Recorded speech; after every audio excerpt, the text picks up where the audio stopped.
साथियों नमस्कार, स्वागत है आपका अपने चैनल सक्सेस जंक्शन एक कदम सफलता की ओर में। और हम लेकर के आ गए हैं आपके लिए एमपीपीएससी 2020 और 2021 की दृष्टि से अति महत्वपूर्ण टॉपिक है आपका यूनिट 9 का कंप्यूटर ज्ञान, यानी कि कंप्यूटर के किस तरह के प्रश्न आपके एग्जाम में आने वाले हैं, क्या लेवल हो सकता है प्रश्नों का, उसके बारे में पूरी जानकारी हम आपको देने वाले हैं। और ये प्रैक्टिस सेट नंबर 7 है। इससे पहले 6 प्रैक्टिस सेट हम कंप्यूटर का अपलोड कर चुके हैं। अगर आपने अभी तक नहीं देखा है तो चैनल के अंदर प्लेलिस्ट बनी हुई है यूनिट 9 के नाम से, आप वहां पर जाकर के यूनिट 9 के सभी टॉपिक के प्रैक्टिस सेट वहां पर लगा सकते हैं। ठीक है, तो चलिए बिना समय गवाए हुए शुरुआत करते हैं। सभी प्रश्नों का लेवल बहुत अच्छा होगा। टफ प्रश्न भी होंगे, सरल प्रश्न भी होंगे, मॉडरेट प्रश्न भी होंगे। बस आपको प्रैक्टिस करना है और अपने टारगेट की ओर बढ़ते चलना है। आइए शुरुआत करते हैं। पहला प्रश्न देखते हैं। भारत में कंप्यूटर का प्रथम बार प्रयोग कहाँ पर किया गया था? बहुत सरल प्रश्न आपको लग रहा होगा, लेकिन जब आप इसका आंसर देखेंगे तब आपको समझ में आएगा कि यह प्रश्न कितना ज़्यादा कन्फ्यूजिंग है। आइए देखते हैं। ऑप्शन है भारतीय प्रौद्योगिकी संस्थान दिल्ली, ऑप्शन बी है प्रधान डाकघर नई दिल्ली, ऑप्शन सी है प्रधान डाकघर बेंगलुरु, ऑप्शन डी है भारतीय सांख्यिकी संस्थान कोलकाता। चलिए आंसर देख लेते हैं। पहले आप आंसर लगा लीजिए, फिर हम आपको आंसर बताते हैं। तो उम्मीद करते हैं आपने आंसर लगा लिया होगा। तो चलिए आंसर देख लेते हैं। सही आंसर है सी, यानी कि प्रधान डाकघर बेंगलुरु। अब आपका दिमाग घूम गया होगा, सर प्रधान डाकघर बेंगलुरु कैसे हो सकता है? हमने तो यहाँ पर भारतीय सांख्यिकी संस्थान कोलकाता पढ़ा है। तो आइए आपके इस कंफ्यूजन को दूर करते हैं। देखिए, तो पहली बार कंप्यूटर का प्रयोग प्रधान डाकघर बेंगलुरु में किया गया था। अब यहाँ पर दूसरा, आप यहाँ पर देखिए, तो पहली बार कंप्यूटर को स्थापित कहाँ पर किया गया था? तो आईएसआई कोलकाता में यहाँ पर स्थापित किया गया था। ठीक है, कन्फ्यूजन समझ में आया? देखिए, अगर आपसे पूछा जा रहा है कि प्रयोग कहाँ पर किया गया, तो पहली बार प्रयोग जो है ना, वो आपका प्रधान डाकघर बेंगलुरु में किया गया था। लेकिन अगर आपसे पूछा जा रहा है कि कंप्यूटर को पहली बार स्थापित कहाँ पर किया गया था, तब आपका आईएसआई कोलकाता आंसर आएगा। तो अच्छे से पढ़ लीजिएगा, प्रश्न को गौर से देख लीजिएगा कि क्या पूछा जा रहा है, प्रयोग पूछा जा रहा है या फिर स्थापना पूछी जा रही है। ठीक है, उम्मीद करते हैं दोनों जो भी आपका कन्फ्यूजन था वो यहाँ पर क्लियर हो चुका होगा कि प्रथम बार प्रयोग कहाँ पर किया गया, तो प्रधान डाकघर बेंगलुरु में किया गया। प्रथम बार स्थापित कहाँ पर किया गया, तो स्थापित आपका आईएसआई कोलकाता में किया गया था। ठीक है, आईएसआई में स्थापित कर दिया, लेकिन प्रयोग नहीं चालू हुआ था। प्रयोग प्रधान डाकघर बेंगलुरु में ही चालू किया गया था। ठीक है, चलिए आगे बढ़ते हैं और अगला प्रश्न देखते हैं। तो कंप्यूटर में बूटिंग प्रक्रिया किसकी मदद से होती है? कंपाइलर, लोडर, ऑपरेटिंग सिस्टम या फिर असेंबलर? चलिए आंसर देख लेते हैं। सही आंसर सी, यानी कि ऑपरेटिंग सिस्टम की आवश्यकता होगी अगर आपको अपने कंप्यूटर में बूटिंग प्रक्रिया चालू करनी है। देखिए, तो नए कंप्यूटर ऑपरेटिंग सिस्टम इंस्टॉल करने की प्रक्रिया को बूटिंग कहते हैं। बूटिंग के लिए ऑपरेटिंग सिस्टम का होना अनिवार्य है। अब देखिए बूटिंग क्या होता है। देखिए, अगर आप कोई नया कंप्यूटर लेकर के आते हैं, नया लैपटॉप पीसी लेकर के आते हैं, तो आपको इसमें एक ऑपरेटिंग सिस्टम की आवश्यकता पड़ेगी। और इसी ऑपरेटिंग सिस्टम को अपने नए पीसी या फिर लैपटॉप में डालना ही ये आपका बूटिंग कहलाता है। ठीक है, तो बूटिंग के लिए सबसे ज़्यादा जरूरी क्या होता है? ऑपरेटिंग सिस्टम की आवश्यकता होती है। एमएस विंडो आप डाल रहे हैं, विंडो 8 डाल रहे हैं, विंडो 98 डाल रहे हैं, ये आपके ऊपर डिपेंड करता है, लेकिन ऑपरेटिंग सिस्टम का होना अनिवार्य है अगर आपको अपना कंप्यूटर बूटिंग प्रक्रिया चालू करवानी होती है। ठीक है, चलिए आगे बढ़ते हैं। तो कंप्यूटर हार्डवेयर में जो सिलिका का बना होता है और आंकड़ों की बहुत अधिक मात्रा को भंडार कर सकता है, वह क्या कहलाता है? ऑप्शन है डिस्क, ऑप्शन बी है चिप, ऑप्शन सी है मैग्नेटिक टेप, ऑप्शन डी है फाइल। चलिए आंसर देख लेते हैं। सही आंसर बी, यानी कि उसे हम चिप कहते हैं, जो सिलिकॉन की बनी होती है और बहुत अधिक मात्रा में डाटा को संग्रहित कर सकती है। कुछ जानकारी आपको देते हैं। तो इंटीग्रेटेड चिप जो सिलिकॉन की बनी होती है, इसकी शुरुआत कब की गई थी? तो याद रखिएगा 1964 से 75 के दौरान, जब कंप्यूटर की तीसरी पीढ़ी चल रही थी, तब यहाँ पर आईसी चिप्स की खोज की गई थी। इसमें आईसी चिप जो है ना, वो दो प्रकार की होती है। सर कौन कौन सी है? तो एसएसआईसी और एमएसआईसी, दो प्रकार की आईसी चिप होती हैं। सर इसका फुल फॉर्म भी बता दीजिए, क्योंकि परीक्षाओं में पूछा जाता रहता है। तो देखिए इसका फुल फॉर्म क्या होता है। स्मॉल साइज इंटीग्रेटेड चिप्स जो है वो आपका एसएसआईसी का फुल फॉर्म हो जाता है। और मीडियम साइज इंटीग्रेटेड चिप्स जो है वो आपका एमएसआईसी का फुल फॉर्म हो जाता है। फुल फॉर्म जरूर याद रखिएगा, क्योंकि एनटीपीसी के 5 से 6 शिफ्ट में यहाँ पर एसएसआईसी का फुल फॉर्म यहाँ पर पूछा गया था, तो याद रखिएगा। ठीक है, बाकी ये बात कर लेते हैं किसने बनाया इसको। तो इसके लिए एक बेहतरीन सी ट्रिक है, फनी ट्रिक कह सकते हैं। आपको मुन्ना भाई मूवी का सर्किट तो याद होगा ना। तो सर्किट क्या करता था? सर्किट क्या करता था? लोगों को मारता था। ठीक है ना, बाद में सुधर गया, वो बात की बात है। पर शुरुआत में ये लोग क्या करते थे? दादागिरी भाईगिरी करते थे, लोगों को मारते थे ना। तो सर्किट ये ऐसे ही आपको याद रखना है कि जो आईसी चिप, जो आईसी सर्किट है, उसको किसने बनाया? तो सर्किट मुन्ना भाई का किल करता था। तो किल से याद रखिए जैक किल्बी, लोगों को मारता था यानी किल करता था, तो जैक किल्बी। उसके बाद अगर आप किसी को मारने जाएंगे तो क्या कहें? नोई नोई, मुझे मत मारिए, मुझे मत मारिए कहेंगे, कहता है। तो उसे उससे हम याद कर सकते हैं रॉबर्ट नोई। तो जैक किल्बी, रॉबर्ट नोई, इन दोनों लोगों ने मिलकर के आईसी चिप का निर्माण किया था, इंटीग्रेटेड सर्किट चिप का निर्माण किया था। सर्किट मुन्ना भाई का सर्किट, किल करता था, लोग नोई कहते थे। तो जैक किल्बी, रॉबर्ट नोई, इन दोनों लोगों ने इसको बनाया था। ठीक है, आगे बढ़ते हैं। अगला प्रश्न है, किसी भी डिस्क की मेन डायरेक्टरी को क्या कहा जाता है? नेटवर्क, फोल्डर, रूट या फिर इनमें से कोई नहीं। आइए आंसर देखते हैं। सही आंसर सी, यानी कि उसे हम रूट कहते हैं। रूट का अर्थ क्या होता है? रूट मतलब होता है जड़। तो जो मेन चीज़ होती है वो क्या होती है? पौधे की जड़ ही तो मेन होती है। तो इससे हम याद रख सकते हैं कि मेन डायरेक्टरी को रूट डायरेक्टरी कहते हैं। किसी भी डिस्क की मेन डायरेक्टरी को रूट डायरेक्टरी कहते हैं। रूट डायरेक्टरी एक ऐसी डायरेक्टरी होती है जहाँ से मेन डायरेक्टरी की शुरुआत होती है। देखिए, पौधे की शुरुआत कहाँ से होती है? उसकी जड़ से होती है, उसके रूट से होती है। इसी तरह हम याद रख सकते हैं कि डायरेक्टरी की शुरुआत कहाँ से होती है? उसके रूट से होती है। तो रूट डायरेक्टरी जो है वो मेन डायरेक्टरी होती है। आगे बढ़ते हैं, अगला प्रश्न देखते हैं। तो कंप्यूटर की भाषा में 1 मेगाबाइट में कितने बाइट होते हैं? आइए ऑप्शन देखते हैं। तो 10,000 बाइट, 10,2400 बाइट, या फिर 10,24,000 टेराबाइट, या फिर 10,48,576 बाइट। बताइए क्या होगा इसका आंसर? चलिए आंसर देख लेते हैं। यहाँ पर जो भी अगर आंसर लगाएगा तो वो आंसर बी या सी में से लगाएगा, क्योंकि लोगों को ज़्यादातर याद रखता है अरे 1024 कहीं पर देखने को मिल जाए तो यही आंसर होगा। लेकिन अब यहाँ पर इसका सही आंसर आने वाला है। आपको इसमें थोड़ा मैथमेटिक्स की भी ज़रूरत पड़ेगी। आइए इसका सही आंसर देखते हैं। सही आंसर है डी, यानी कि 10,48,576 बाइट होता है 1 मेगाबाइट के अंदर। सर कैसे होता है? आइए आपको बताते हैं। देखिए, तो मेगाबाइट पहले आता है, उसके बाद किलोबाइट आता है, फिर बाइट आता है, ठीक है? यानी कि सबसे बड़ा कौन होता है? इनमें इन तीनों की बात करते हो। सबसे बड़ा मेगाबाइट होता है, फिर उससे छोटा किलोबाइट होता है और सबसे छोटा बाइट होता है, ठीक है? अब देखिए, अगर हमको मेगाबाइट तक पहुँचना है तो हमें क्या करना पड़ेगा? पहले बाइट का 1024 लेना पड़ेगा, उसके बाद किलोबाइट का 1024 लेना पड़ेगा, इनका मल्टीप्लाई करना पड़ेगा, तब हम मेगाबाइट पर पहुँच पाएँगे। तो 1024 मल्टीप्लाई बाई 1024, तो आपका आंसर आएगा 10,48,576 और यही आपका आंसर हो जाएगा बाइट में, ठीक है? तो याद रखिएगा, इस तरह से हम निकाल सकते हैं कि 1 मेगाबाइट में कितने बाइट होते हैं, ठीक है? चलिए सर, इसको याद कैसे करेंगे कि इनका क्रम क्या होता है? कैसे याद करेंगे? तो देखिए, तो इसका एक ट्रिक हो जाएगा, बन बक माँगते हैं पिज़्ज़ा, ठीक है? अब यहाँ पर कुछ समझ में आ रहा है आपको? बन बक, चलिए पेंसिल का यूज़ कर लेते हैं।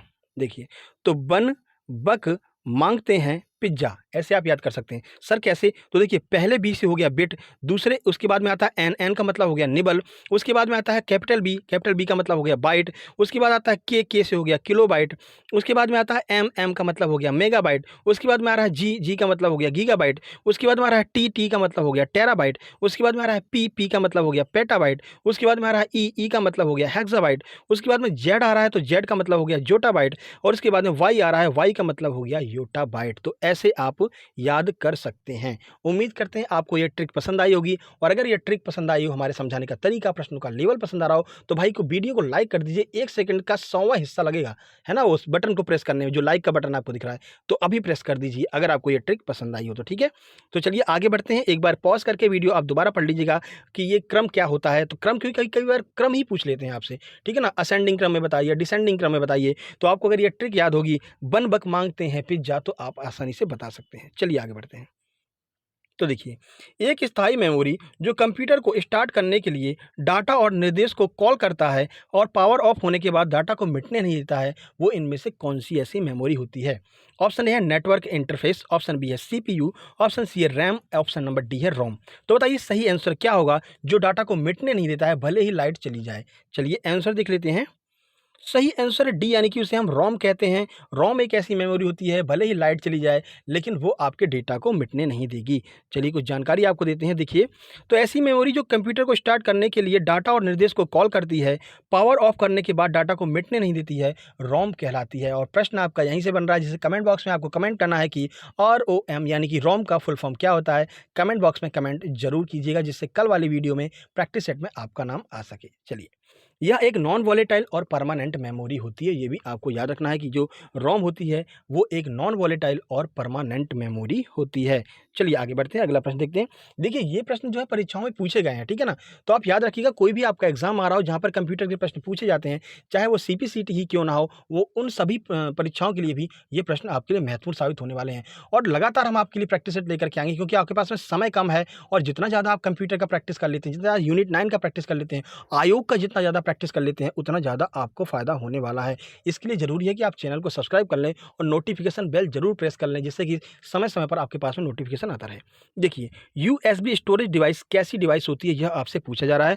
ऑप्शन ए है सेकेंडरी डिवाइस, ऑप्शन बी है एक्सिलरी डिवाइस, ऑप्शन सी है टर्सरी डिवाइस, या फिर ऑप्शन नंबर डी है प्राइमरी डिवाइस। तो चलिए आंसर देखते हैं कि यूएसबी डिवाइस क्या होती है और यूएसबी का फुल फॉर्म क्या होता है, ये भी हम यहाँ पर क्लियर कर लेंगे। देखिए आंसर, सही आंसर है ए, यानी कि जो यूएसबी स्टोरेज डिवाइस होती है वो एक सेकेंडरी डिवाइस होती है, यानी कि द्वितीयक मेमोरी होती है। देखिए, तो यूएसबी एक सेकेंडरी मेमोरी होती है। यूएसबी का फुल फॉर्म देखिए तो यूनिवर्सल सीरियल बस, यूएसबी का फुल फॉर्म होता है। सीपीसीटी के कई परीक्षाओं में पूछा गया यूएसबी का फुल फॉर्म। तो यूनिवर्सल सीरियल बस जो है यूएसबी का फुल फॉर्म होता है। इसका निर्माण किसने किया था? तो भाई टिम बर्नर्स-ली, और एक भारतीय का भी इसमें हाथ था।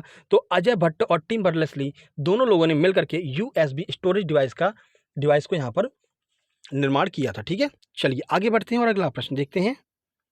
तो देखिए, कंप्यूटर की मुख्य मेमोरी कौन सी है? इनमें से कौन सी है जो कंप्यूटर की मेन मेमोरी होती है? और मेन मेमोरी को ही रूट डायरेक्टरी कहते हैं। ठीक है, ऑप्शन ए आंतरिक मेमोरी, ऑप्शन बी है बाहरी मेमोरी, ऑप्शन सी है ए और बी दोनों, ऑप्शन नंबर डी है सहायक मेमोरी। चलिए आंसर देखते हैं। सही आंसर है ए, यानी कि जो इंटरनल मेमोरी होती है, जो आंतरिक मेमोरी होती है, वह कंप्यूटर की मेन मेमोरी होती है। चलिए जानकारी आपको देते हैं। देखिए, तो कंप्यूटर की मुख्य मेमोरी इंटरनल मेमोरी को कहा जाता है। आंतरिक मेमोरी में रैम को प्रमुख माना जाता है। तो जो रैम होती है, रैंडम एक्सेस मेमोरी, उसे मेन मेमोरी माना जाता है, मुख्य मेमोरी माना जाता है कंप्यूटर की। ठीक है, चलिए आगे बढ़ते हैं और अगला प्रश्न देखते हैं। तो अगला प्रश्न है, आपके कंप्यूटर में बनी स्थायी मेमोरी, जिसे परमानेंट मेमोरी कहते हैं, को क्या कहा जाता है? रैम, रोम, सीपीयू या फिर सीडी रोम? थोड़ी देर पहले हमने आपको आंसर बताया है। चलिए आंसर देख लेते हैं। सही आंसर है बी, यानी कि उसे हम रोम कहते हैं, जो कि एक परमानेंट नॉन वोलेटाइल मेमोरी होती है। चलिए कुछ जानकारी आपको देते हैं, रोम के बारे में पूरी चीज़ें बता देते हैं। तो देखिए, रोम होती है 3 प्रकार की। ठीक है, पहली होती है पी रोम। पी रोम को हम क्या कहते हैं? पी रोम का फुल फॉर्म याद रखिए, क्योंकि देखिए फुल फॉर्म आपके लिए बहुत ज़्यादा महत्वपूर्ण है। फुल फॉर्म से संबंधित 1 या 2 प्रश्न हर परीक्षा में पूछे जाते हैं। इवन आपकी एमपीपीएससी भी फुल फॉर्म को कवर करती है। तो पहला है पी रोम। पी रोम को क्या कहते हैं? प्रोग्रामेबल रोम कहते हैं। ठीक है, और रोम का तो फुल फॉर्म हमने आपसे पूछा है। अब ये मत सोचिएगा कि हम रोम का फुल फॉर्म बता देंगे, ऐसा नहीं होगा, हम भूल थोड़ी जा देंगे। भूलेंगे नहीं, आपको कमेंट बॉक्स में कमेंट करना ही है कि रोम का फुल फॉर्म क्या होता है। उसके बाद में E P ROM. E P ROM क्या होता है? तो इरेजेबल पी रोम जो है वो आपका ई पी रोम का फुल फॉर्म हो जाएगा। उसके बाद में होता है double E P ROM. Double E P ROM का फुल फॉर्म क्या होता है? तो इलेक्ट्रिकली ई पी रोम जो है वो डबल ई पी रोम का फुल फॉर्म हो जाता है। ठीक है, तो समझ रहे हैं ना, ई पी रोम, जैसे यहाँ पर ई पी रोम लिखा है, ई का मतलब तो इरेजेबल हो गया, और पी रोम का मतलब क्या हो गया? पी का मतलब हो गया प्रोग्रामेबल, और रोम का मतलब आपको पता है। ठीक है ना, नीचे आते हैं डबल ई पी रोम का मतलब क्या हो गया? तो पहले ई का मतलब हो गया इलेक्ट्रिकली, उसके बाद में ई का मतलब क्या होगा? इरेजेबल, उसके बाद में पी का मतलब क्या हो गया? प्रोग्रामेबल, और रोम का मतलब आपको पता है। ठीक है ना, ये आपकी फुल फॉर्म हो जाएगी। चलिए आगे बढ़ते हैं। आप सोच रहे होंगे ऐसे झटके में बता देंगे सर रोम की फुल फॉर्म। रोम की फुल फॉर्म भाई आपको कमेंट करना है ना। चलिए अगला प्रश्न है, 1 किलोबाइट पर सेकंड में स्थानांतरित बाइट्स की कुल संख्या कितनी होती है? प्रश्न थोड़ा यहाँ पर कंफ्यूजिंग है, पर आपको समझना है कि पूछा क्या जा रहा है। 1 किलो बिट पर सेकंड में स्थानांतरित बाइट की कुल संख्या क्या होती है? अब देखिए, सिंपल भाषा में अगर आप समझेंगे ना, तो ये आपसे ये पूछना जा रहा है कि 1 किलो बिट में कितने बाइट्स होते हैं। ठीक है ना, यही आपसे पूछना चाह रहा है, बस घुमा करके प्रश्न पूछ दिया है। इसीलिए कितने कठिन लेवल हो सकता है प्रश्नों का, उसको हम लेकर के आए हैं। प्रश्न बड़ा सरल है, लेकिन आपको घुमा करके पूछा गया तो कठिन लगेगा। चलिए, ऑप्शन ए है 100, option B 108, option C 128, option D है 140। तो चलिए आंसर देख लेते हैं कि 1 किलो बिट पर सेकंड में स्थानांतरित बाइट्स की कुल संख्या कितनी होती है, या फिर 1 किलो बिट में कितने बाइट्स होते हैं। आइए देखते हैं। सही आंसर सी, यानी कि 128 बाइट्स होते हैं। सर कैसे होते हैं, जरा हमें सॉल्व करके तो बता दीजिए, समझ में भी तो आना चाहिए हमको। तो चलिए बताते हैं आपको। देखिए, तो देखिए, जैसा कि हमको पता है, पेंसिल ले लेते हैं। जैसा कि हमको पता है 1 बाइट में 8 बिट होता है। ठीक है, तो सर 1 किलो बाइट में कितने बिट होंगे? तो 1 किलो बाइट में 1024 बिट होंगे, ये भी आपको पता है। अब हमसे क्या पूछा? बाइट्स की संख्या पूछी जा रही है, तो 1024 बिट जो है, इसमें हम 8 का डिवाइड दे देंगे तो हमारे सामने आंसर निकल के आ जाएगा। हमारा आंसर हो जाएगा 128 बाइट, और ये 128 बाइट हमारा बिल्कुल सही आंसर हो जाएगा। उम्मीद करते हैं आपको समझ में आ गया होगा। चलिए आगे बढ़ते हैं और अगला प्रश्न देखते हैं। देखिए अगला प्रश्न, मैक एड्रेस एमएसी का फुल फॉर्म क्या होता है? Machine access coding address, mode access control address, media access control address, या फिर इनमें से कोई नहीं। चलिए आंसर देख लेते हैं। सही आंसर सी, यानी कि मीडिया एक्सेस कंट्रोल एड्रेस होता है एमएसी का फुल फॉर्म। अब ये एमएसी का यूज कहाँ पर होता है, कैसे हम पहचानेंगे कि ये मैक एड्रेस है? आइए आपको बताते हैं। देखिए, तो अपने मोबाइल या फिर सिस्टम को किसी अन्य उपकरण से जोड़ने के लिए मैक एड्रेस का इस्तेमाल किया जाता है। ये 1 से 9 तक या फिर ए से एफ तक होते हैं। अब देखिए मैक एड्रेस क्या होता है। अगर आप अपने मोबाइल को किसी ब्लूटूथ से कनेक्ट करते हैं, ठीक, किसी दूसरे के ब्लूटूथ से कनेक्ट करते हैं, या फिर शेयर मी से कनेक्ट करते हैं, ठीक है ना, तो आपको यहाँ पर एक मैक एड्रेस दिया जाता है। वो मैक एड्रेस का मतलब कैसा होता है? तो वो इसमें 1 से लेकर के 9 तक संख्याएँ होंगी, और ए से लेकर के एफ तक के अक्षर होते हैं, और इसे कॉलम से दर्शाया जाता है। ठीक है ना, कॉलम का मतलब समझते हैं? देखिए, ये 2 बिंदी अगर हम रख देते हैं तो ये जो है कॉलम हो जाता है। बिंदी तो रखवा ही नहीं रही भाई। ये देखो 2 बिंदी अगर हमने रख दी तो ये आपका कॉलम होता है। अब कैसे कर सकते हैं? तो जैसे कि यहाँ पर ए कर देंगे, उसके बाद में कॉलम सी, फिर कॉलम 112 फिर कॉलम ऐसे करके मतलब बताते हैं, तो ये आपका मैक एड्रेस होता है। तो अगली बार जब भी आप ब्लूटूथ से किसी को कनेक्ट कीजिएगा तो देखिएगा कि सर मैक एड्रेस क्या हमको यहाँ पर मिल रहा है, ठीक है ना। चलिए आगे बढ़ते हैं। आधुनिक कंप्यूटर का लघुकरण किसके प्रयोग से संभव हो पाया है? ट्रांजिस्टर, समकलित परिपथ चिप्स, नैनो पदार्थ या फिर अतिसंचालक। तो चलिए आंसर देख लेते हैं। तो सही आंसर बी यानी कि समकलित परिपथ चिप्स जो होती है उसकी मदद से ही कंप्यूटरों का लघुकरण हो पाया है। अब सर ये समकलित परिपथ चिप्स क्या होती है, ठीक है ना। देखिए हिंदी कर दिया इसका।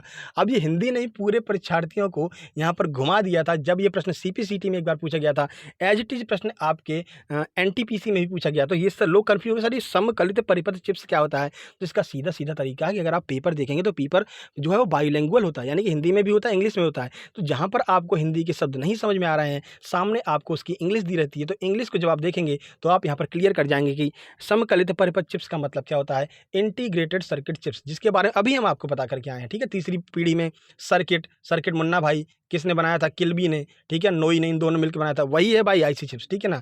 उसी को यहाँ पर समकलित परिपथ चिप्स बता दिया है, ठीक है ना। चलिए आंसर देख लेते हैं। आंसर आपको बता दिया। देखिए तो आईसी चिप्स के प्रयोग से ही आधुनिक कंप्यूटरों का लघुकरण संभव हो पाया है। इनका उपयोग 1964 से 1975 के दौरान तीसरी जनरेशन में प्रारंभ हुआ था, ठीक है ना।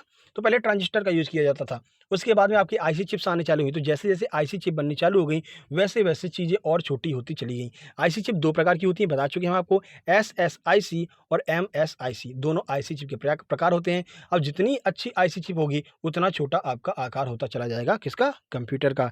चलिए आगे बढ़ते हैं। देखिए सीआरटी का फुल फॉर्म क्या होता है? वर्ण ray tube, cathode ray tube, रंगीन रे ट्यूब या फिर उपरोक्त सभी। चलिए आंसर देख लेते हैं। सही आंसर है बी यानी कि कैथोड रे ट्यूब जो है वो सीआरटी का फुल फॉर्म होता है। कुछ जानकारी आपको देते हैं। तो देखिए यह मॉनिटर का एक प्रकार होता है। मॉनिटर स्क्रीन तीन तरह की होती है, ठीक है ना। तो जो सीआरटी है ना वो आपका मॉनिटर का एक पार्ट होता है और ये तीन प्रकार का मॉनिटर होता है। पहला होता है कैथोड रे ट्यूब, दूसरा होता है लिक्विड क्रिस्टल डिस्प्ले, तीसरा होता है लाइट इमिटिंग डायोड। सर इन दोनों का फुल फॉर्म जो है ना वो भी आपको याद रखना है। यहाँ पर हमने आपको सीधे सीधे बता दिया। तो देखिए जो आपका लिक्विड क्रिस्टल डिस्प्ले है ना इसे हम एलसीडी कहते हैं, एलसीडी। जो आपका लाइट इमिटिंग डायोड है ना इसे हम एलईडी कहते हैं, ठीक है ना। तो बार बार परीक्षा में पूछा गया है एलईडी का फुल फॉर्म बताइए, एलसीडी का फुल फॉर्म बताइए, तो आपको यहाँ पर फुल फॉर्म भी क्लियर हो रहा है कि एलईडी का फुल फॉर्म है लाइट इमिटिंग डायोड और एलसीडी का फुल फॉर्म है लिक्विड क्रिस्टल डिस्प्ले और सीआरटी आप समझ ही गए कैथोड रे ट्यूब। तो तीनों फुल फॉर्म आपको याद रखना है, कोई भी फुल फॉर्म आपसे पूछी जा सकती है। आगे बढ़ते हैं, अगला प्रश्न देखते हैं। तो डाटा ट्रांसफर की स्पीड मापने का मात्रक कौन सा होता है? इनमें से कौन सा ऐसा मात्रक है जो डाटा की स्पीड को मापता है? Baud rate, bit rate, bond rate या फिर इनमें से कोई नहीं। चलिए आंसर देखते हैं। यहाँ पर भी बहुत से लोग कंफ्यूज होकर के बिट रेट को आंसर लगाएंगे। एमबीपीएस सर केबीपीएस में देखते हैं तो ये बिट रेट ही होगा, लेकिन मेरे भाई बिट रेट नहीं होता है। उसका आंसर होता है आपका ऑप्शन नंबर ए यानी कि उसे हम बॉड रेट कहते हैं, ठीक है ना। देखिए तो डेटा ट्रांसफ़र की स्पीड को बॉड रेट कहा जाता है। एग्जांपल के लिए कौन सा होगा, तो बिट पर सेकंड, मेगा बिट पर सेकंड। अब कभी आप कहते हैं यार ये हमारे में 1 एमबीपीएस की स्पीड आ रही है, सर हमारे में 1 केबीपीएस की स्पीड आ रही है, और भाई जहाँ पर अभी हम हैं ना वहाँ पर तो 0 केबीपीएस की स्पीड आती है। बड़ी परेशानी हो जाती है वीडियो को अपलोड करने में, ठीक है ना। बहुत दूर दूर तक जाना पड़ता है, ठीक है ना। इसमें हम थोड़ा अपने गाँव में हैं तो यहाँ पर बड़ी मुश्किल हो जाती है, ठीक है ना। इतनी मेहनत हम आपके लिए करते हैं तो भाई लाइक तो करना बनता है ना, ठीक है। चलिए इसीलिए कभी कभी वीडियो थोड़ा लेट हो जाती है। 12:30 की वीडियो 1 बजे आ रही है, 7:30 बजे वाली वीडियो 8 बजे आ पा रही है, ठीक है ना। तो ये अपलोडिंग का थोड़ा दिक्कत इशू हो जाता है यहाँ पर। चलिए आगे बढ़ते हैं। तो बॉड रेट कहते हैं, याद रखिएगा। कंप्यूटर के आईसी चिप्स इनमें से किसके बने हुए होते हैं? सिलिकॉन के, लेड के, क्रोमियम के या फिर सोना के? तो बहुत ही सिंपल सा प्रश्न है। देखिए सिंपल प्रश्न भी आते हैं, ऐसा नहीं सिंपल प्रश्नों को भूल जाओ, ठीक है ना। तो आईसी चिप जो होते हैं वो सिलिकॉन की बनी होती है। प्रश्न पूछा जा सकता है कि सिलिकॉन क्या होता है मेरे भाई, तो सिलिकॉन एक अर्धचालक होता है, सेमीकंडक्टर होता है सिलिकॉन, ठीक है। चलिए आगे बढ़ते हैं। कंप्यूटर का कौन सा भाग इंफॉर्मेशन स्टोर करने में हमारी मदद करता है? Disk drive, keyboard, monitor, printer. चलिए आंसर देख लेते हैं। तो सही आंसर है ए यानी कि डिस्क ड्राइव जो है ना वो हमारे जो इन्फॉर्मेशन होती है उसको स्टोर करने में हमारी मदद करता है। सर यहाँ पर आप ऑप्शन को हटा भी सकते हैं। जैसे ये कीबोर्ड है आपका, तो कीबोर्ड क्या होता है, कीबोर्ड एक इनपुट डिवाइस है, उसको क्या करना है, स्टोर से कोई मतलब ही नहीं है। मॉनिटर क्या होता है, मॉनिटर एक आउटपुट डिवाइस है, उसको भी स्टोर से कोई मतलब नहीं है। प्रिंटर क्या होता है, प्रिंटर भी एक आउटपुट डिवाइस है, सर उसको भी स्टोर से कोई मतलब नहीं है। तो स्टोर से किसको मतलब है, सिर्फ और सिर्फ डिस्क ड्राइव को स्टोर से मतलब है। तो यहाँ से आप इसको हटा भी सकते हैं, ठीक है ना। तो चलिए बाकी इसके बारे में पूरी जानकारी हमने आपको दे ही दी है। चलिए आगे बढ़ते हैं, अगला प्रश्न देखते हैं। को कंप्यूटर को स्टार्ट या फिर रीस्टार्ट करने का मतलब क्या होता है? एग्जिट, किक, बूट या फिर क्विक स्टार्ट। चलिए आंसर देखते हैं। सही आंसर सी यानी कि उसे हम बूट कहते हैं। चलिए कुछ जानकारी आपको देते हैं कि बूट क्या होता है। तो किसी भी कंप्यूटर को स्टार्ट या रीस्टार्ट करना बूट कहलाता है और बूट 2 प्रकार का होता है। देखिए भाई यहाँ पर क्या हो गया, स्टार्ट यारी स्टार्ट करना, ठीक है ना।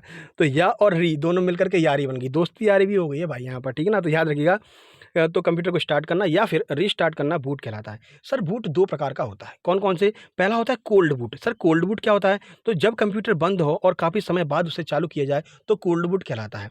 सर वार्म बूट क्या होता है? दूसरा वार्म बूट होता है, तो जब कंप्यूटर चल रहा है और उसे रीस्टार्ट या फिर रीबूट किया जा रहा है तो वार्म बूट कहलाता है। सर याद कैसे रखेंगे? तो देखिए याद करने का सिंपल तरीका है, अगर आपका कंप्यूटर बंद रखा है काफ़ी समय से तो वो क्या होगा, कोल्ड होगा, यानी कि ठंडा होगा। उसे आप चालू करेंगे तो वो आपका क्या कहलाएगा, कोल्ड बूट कहलाएगा।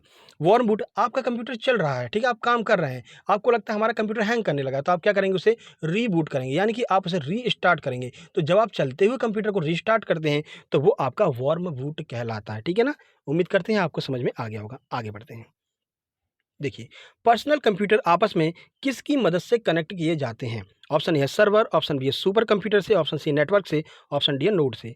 आंसर की बात करें, सही आंसर सी, यानी कि नेटवर्क की मदद से पर्सनल कंप्यूटर्स को आपस में कनेक्ट किया जाता है। तो देखिए नेटवर्क कितने प्रकार के होते हैं तो ये भी देख लीजिए। कंप्यूटर को आपस में नेटवर्क के माध्यम से जोड़ा जाता है। एग्जाम्पल की बात करें तो लैन, मैन और वैन। लोकल एरिया नेटवर्क, ठीक है, मेट्रोपोलिटन एरिया नेटवर्क और वाइड एरिया नेटवर्क, ये 3 प्रकार के नेटवर्क होते हैं जिनके माध्यम से पीसीस को आपस में ऐड या फिर कनेक्ट किया जाता है। आगे बढ़ते हैं। देखिए, इनमें से कौन-सा एक आउटपुट डिवाइस नहीं है? नहीं शब्द पर बार-बार गौर किया कीजिए। आप अगर नहीं पर गौर नहीं करेंगे ना, तो गलत आंसर लगा करके आएँगे 100%, ठीक है? तो देखिए इनमें से क्या पूछा जा रहा है? आउटपुट डिवाइस नहीं है। ऑप्शन ए है प्लॉटर, ऑप्शन बी है मॉनिटर, ऑप्शन सी है प्रिंटर, ऑप्शन डी है टच स्क्रीन। चलिए आंसर देखते हैं। सही आंसर डी, यानी कि जो आपकी टच स्क्रीन है ना, ये आपकी आउटपुट डिवाइस नहीं है, बल्कि यह एक इनपुट डिवाइस होती है।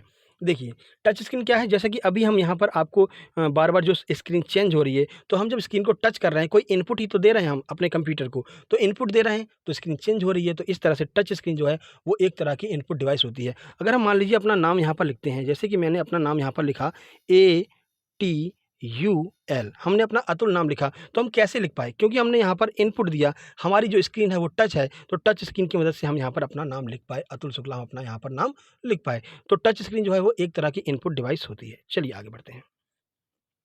तो अगला प्रश्न है, पेज फॉल्ट कब होता है? ये भी बहुत महत्वपूर्ण प्रश्न है कि पेज फॉल्ट कब हो जाता है? जब पेज मेमोरी में नहीं होता, जब पेज मेमोरी में होता है, जब प्रोसेस ब्लॉक हो जाती है, या फिर इनमें से कोई नहीं। चलिए आंसर देखते हैं। सही आंसर ए, यानी कि जब पेज मेमोरी में नहीं होता है तो आपको पेज फॉल्ट का यहाँ पर मैसेज आता है। देखिए, तो जब पेज मेमोरी में नहीं होता तो पेज फॉल्ट की स्थिति उत्पन्न हो जाती है। ऐसी स्थिति में मोबाइल या फिर सिस्टम या फिर लैपटॉप पेज नॉट फाउंड या फिर थंबनेल एरर आदि मैसेज दिखाई देता है। तो ऐसा क्यों होता है? तो जब आपकी मेमोरी बहुत ज़्यादा भर जाती है, या फिर कोई वायरस या फिर कोई वॉर्म या फिर ट्रोजन हॉर्स आपके मोबाइल में एंट्री कर जाता है, तो इसकी वजह से जो है पेज फॉल्ट का ऑप्शन, मतलब पेज फॉल्ट यहाँ पर आपके मोबाइल में हो जाता है और आपकी फ़ाइल जो है आप सर्च करते हैं पर आपकी फ़ाइल सर्च में नहीं आती है। थंबनेल एरर या फिर पेज नॉट फाउंड का ऑप्शन यहाँ पर आपको दिखाई देने लगता है। चलिए आगे बढ़ते हैं। तो देखिए, यहाँ पर आपके 20 अति महत्वपूर्ण प्रश्न जो कंप्यूटर के थे, वो समाप्त होते हैं। ये प्रश्न आपको कैसे लगे कमेंट बॉक्स में कमेंट करके ज़रूर बताइएगा। कितने प्रश्न आपके सही लगे ये भी बताइएगा। और आपको बता दें, रोज़ सुबह 7:30 बजे हम आपके लिए करंट अफेयर की वीडियो लेकर के आते हैं, जिसमें हम बहुत सारी योजनाएँ सब कुछ कवर करते हैं। आगामी परीक्षाओं के लिए बहुत ज़्यादा महत्वपूर्ण है। रोज़ एक अवार्ड को भी डिस्कस करते हैं। और आज हमने यहाँ पर जो 51वां भारतीय फिल्म पुरस्कार समारोह आयोजित किया गया गोवा की राजधानी पणजी में, उसको डिस्कस किया, पूरी जानकारी दी है। कौन यहाँ पर फिल्म अभिनेता चुना गया है, कौन सी फिल्म बेस्ट रही है, वो पूरी जानकारी हमने यहाँ पर दी है। रोज़ हम एक अवार्ड को भी डिस्कस करते हैं। तो आज जाकर के जरूर वीडियो देख लीजिएगा। ये वीडियो जैसे ही खत्म होती है आपको सीधे करंट अफेयर वाली वीडियो देखनी है, इसी के नीचे आपको चैनल में देखने को मिल जाएगी, ठीक है ना। वहाँ पर हम डेली करंट अफेयर कवर करते हैं, एमपी की करंट अफेयर कवर करते हैं, स्टैटिक जीके कवर करते हैं, और साथ ही साथ में एक अवार्ड को भी डिस्कस करते हैं, ठीक है। तो जरूर जाकर के देख लीजिएगा। बाकी ये वीडियो पसंद आई, वीडियो को लाइक कीजिए, दोस्तों के पास शेयर कीजिए, चैनल को सब्सक्राइब करके नोटिफिकेशन बेल जरूर दबा लीजिए, क्योंकि डेली हम आपके लिए ऐसे ही महत्वपूर्ण वीडियो, ऐसे ही करंट अफेयर और प्रैक्टिस सेट लेकर के आते रहते हैं। जल्द ही हम यहाँ पर आपके एक दिन में 2-2 प्रैक्टिस सेट और एक करंट अफेयर, यानी कि 3 वीडियो डेली लेकर के आने वाले हैं। हो सकता है आज शाम को आपको स्पोर्ट्स की वीडियो देखने को मिल जाए 6 बजे के टाइम पे, ठीक है। तो मौजूद रहिएगा 6 बजे स्पोर्ट वाली वीडियो के लिए। तब तक के लिए धन्यवाद, नमस्कार।